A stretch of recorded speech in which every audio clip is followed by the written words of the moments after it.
between fear and hope, between fear and hope, between fear and hope, between fear and hope, between fear and hope.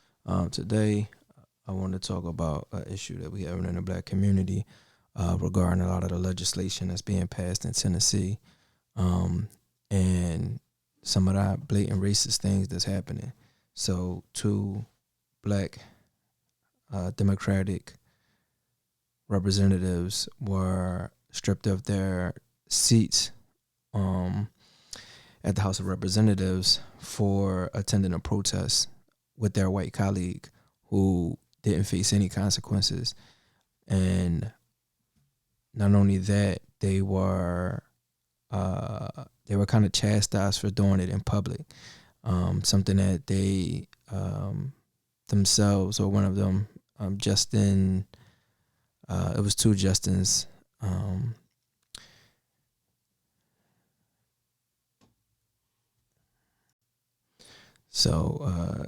Justin Pearson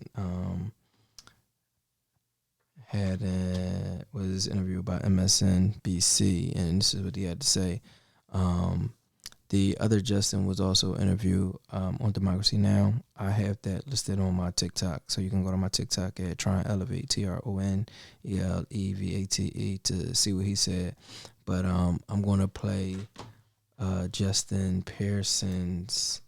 I think this is Pearson. They even mixed up their names because apparently we all look alike.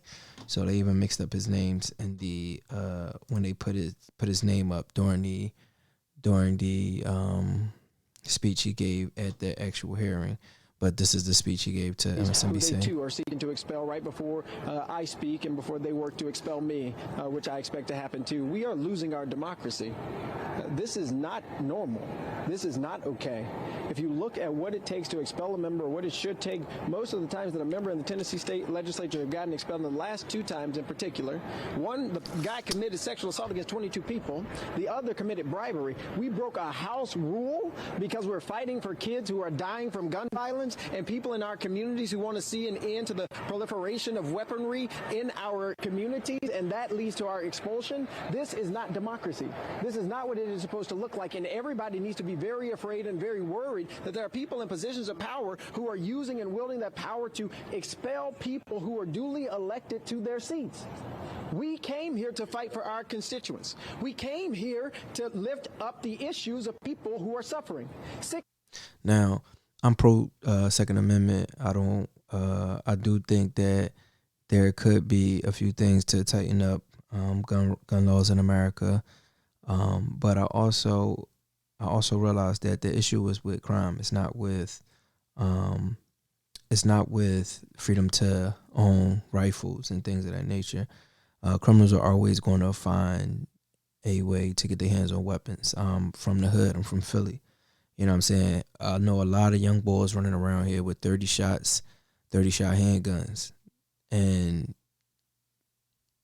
that's just like, you can consider that a weapon of mass destruction if you want, or a war weapon.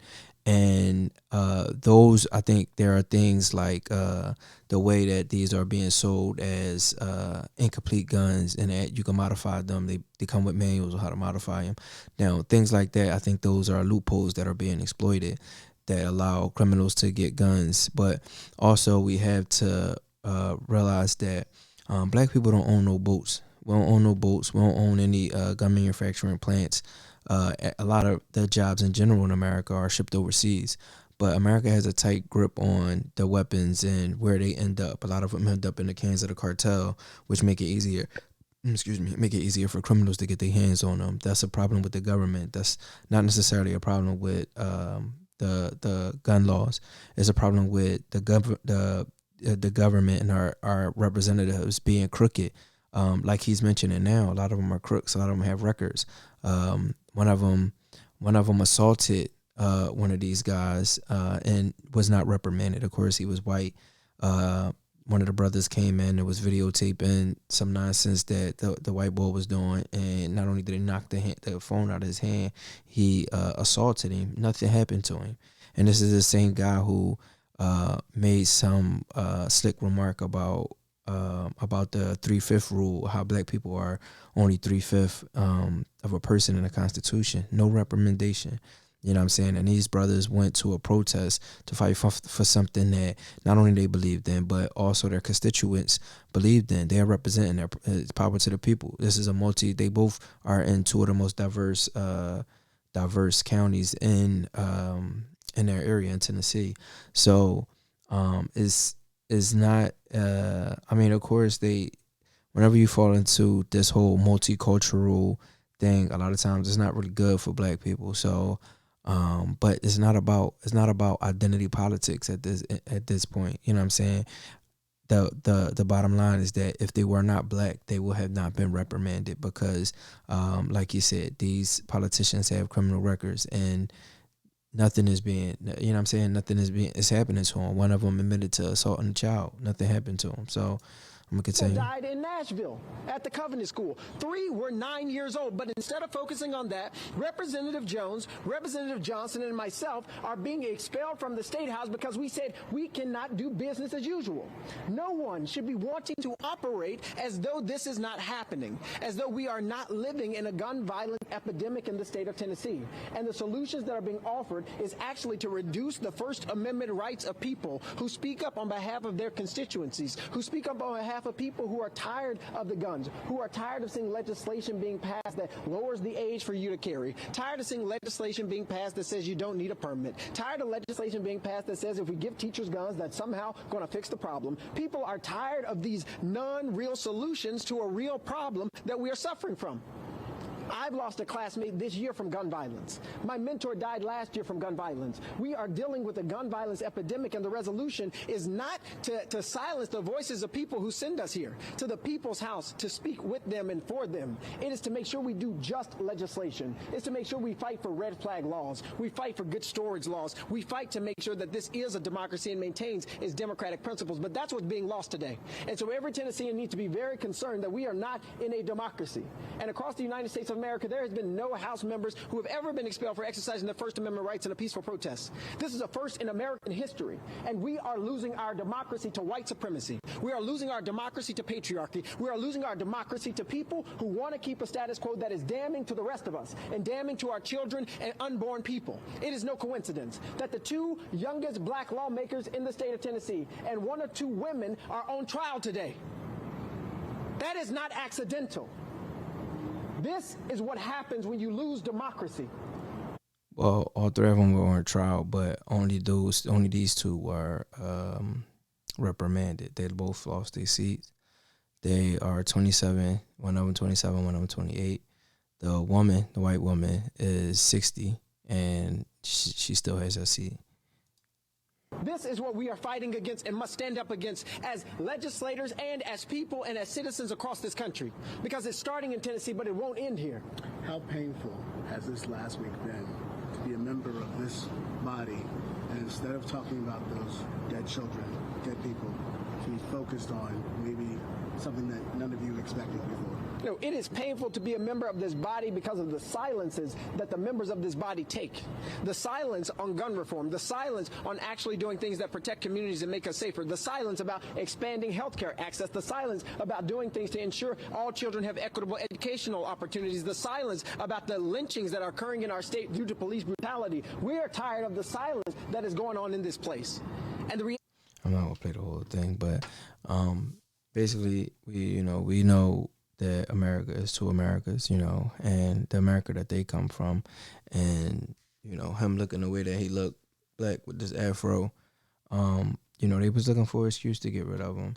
And, them going to a protest, a peaceful protest where there was no violence, happened to be the excuse that they were able to use in order to, get them, trick them out of their bag. And that's one of the problems with America is that, we don't live in the same world as white people, man. Like the slightest thing, we have to always be extra vigilant about every move that we make because we don't get judged the same. You know what I'm saying? Like the things that white people get away with and what black people will never get away with. You know what I mean? And this is not just in politics. This is in in every field. And this is what we call systemic racism, because a lot of times you can't see it. You know, had this opportunity not arose, it would have been something else. You know what I'm saying? And sometimes it's so covert that you can't even point it out.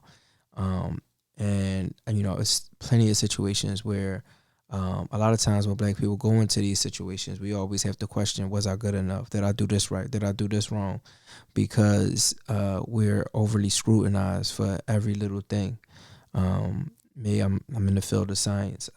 It's like every job that I have, it's like I never can make a mistake, because every mistake that I make will be people will be so critical of it, as opposed to, and I see it over and over where, you know, my white counterparts make the same mistakes and nothing happens. And you know, me being a man, I'm not the type that's gonna be like, oh well, you know, when such and such did it, you didn't do X, Y, and Z. That's just not in my character.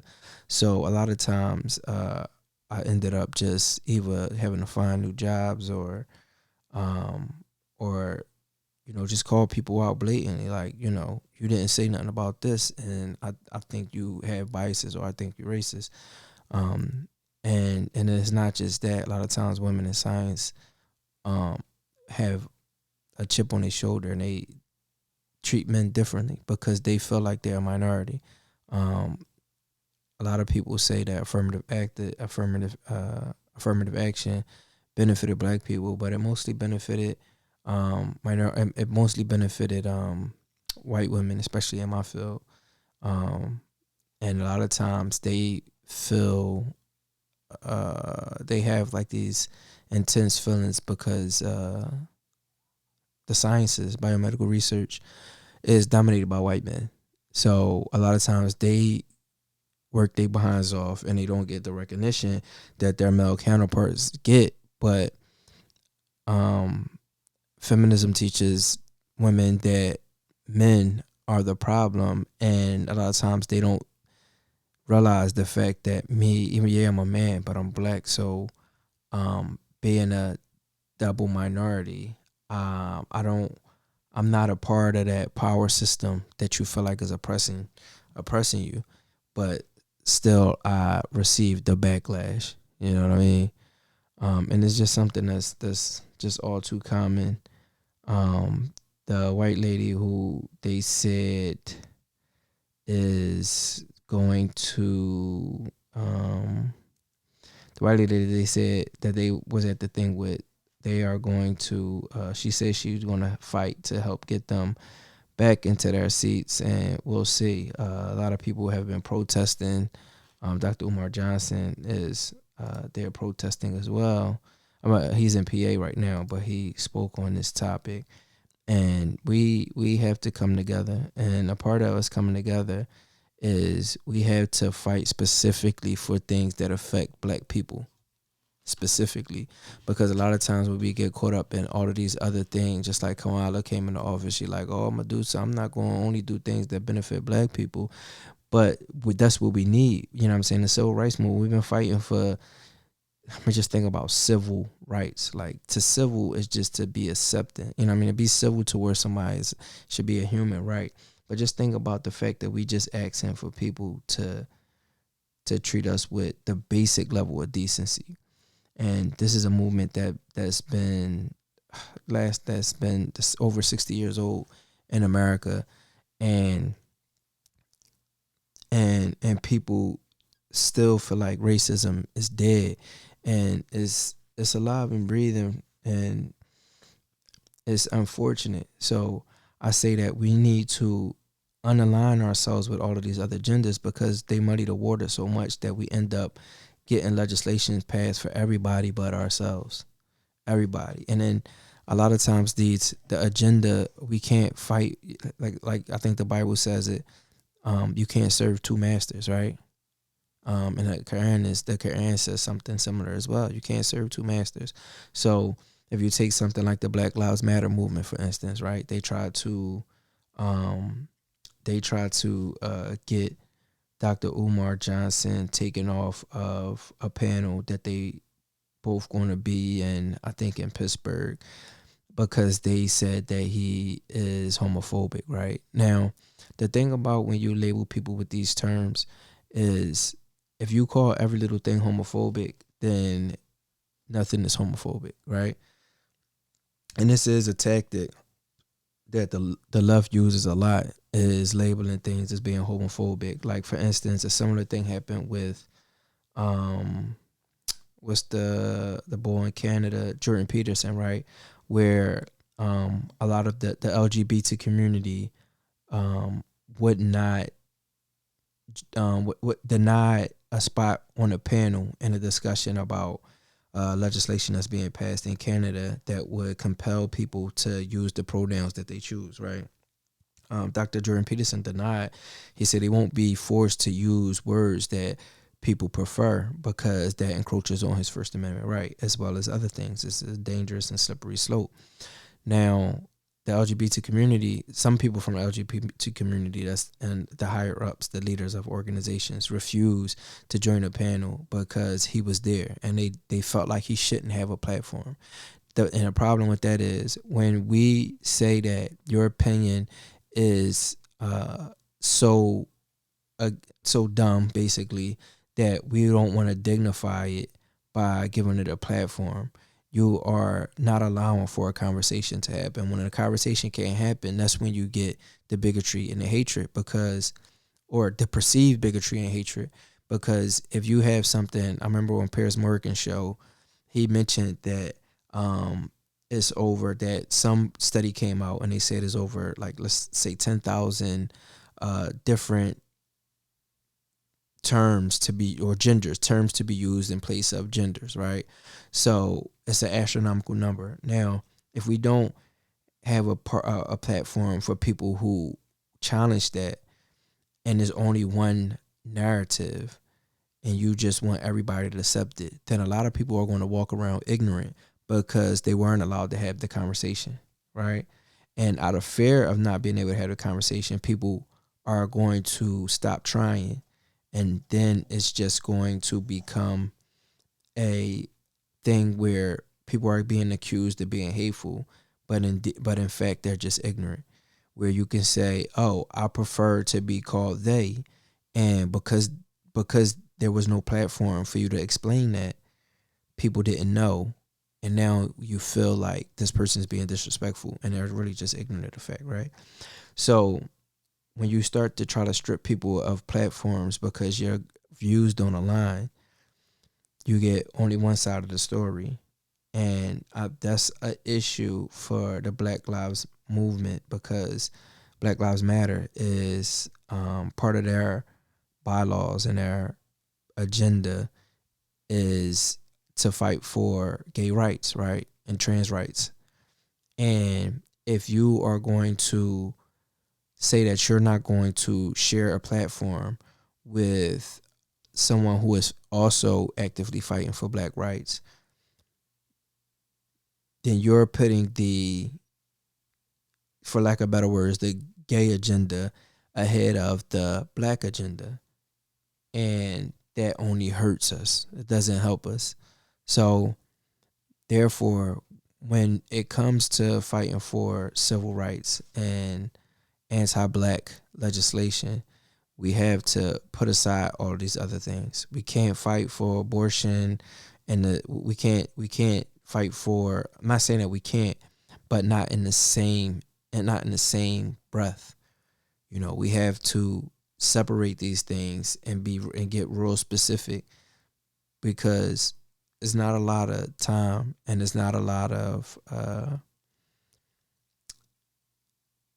there's no tolerance for intolerance, right? That's kind of the problem. You know what I'm saying? It's like with the LGBT community, they're intolerant of people who question any of their ideas. And in the name of tolerance, they are fighting against people, and and it's muddy in the waters, right?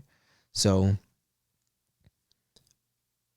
it's not a race, it's a marathon, right? So if we are going to move forward in this country as black people, then We have to unalign ourselves with the LGBT community. Not permanently, but just until we start to get legislation passed that are specifically for us.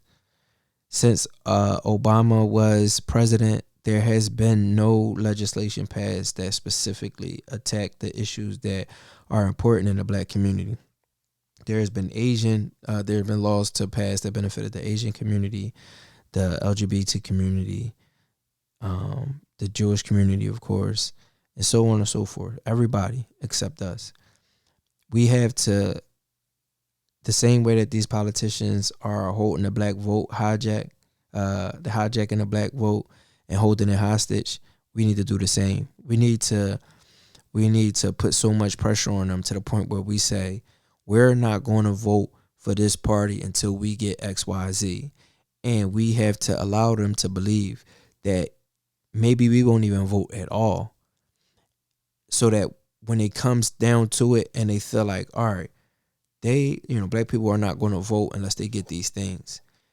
But that candidate has the right at the last minute to say, you know what, I'm going to give you that. So therefore, you need to give it to us sooner than later, because if we hold off with our vote until it comes down to the wire and then we decide, boom, we taking this candidate, it's not going to be enough time for you to then plan and be like, oh, you know what? I should have gave black people these things because now I just lost the election because they held back the vote. They didn't say who they was going to pick until the very last moment. And we already did our tours and our campaigns and all these different things, spend all our money, campaigning and rallying for these specific agendas. And we overlooked the black agenda. And we really need to come together and figure out what that black agenda is. For me, I know reparations is right at the top. And a lot of people have a problem with that being at the top because they feel like America shouldn't have to. I mean, they feel like the narrative is, oh, we shouldn't have to pay for something our ancestors did, but we are not paying for it. Y'all not paying for nothing. It's coming from the government of the country that black people helped build. You can't think that it's okay to have a person or people work and build the infrastructure of a whole country for free and not think that that people is owed once these riches are accumulated.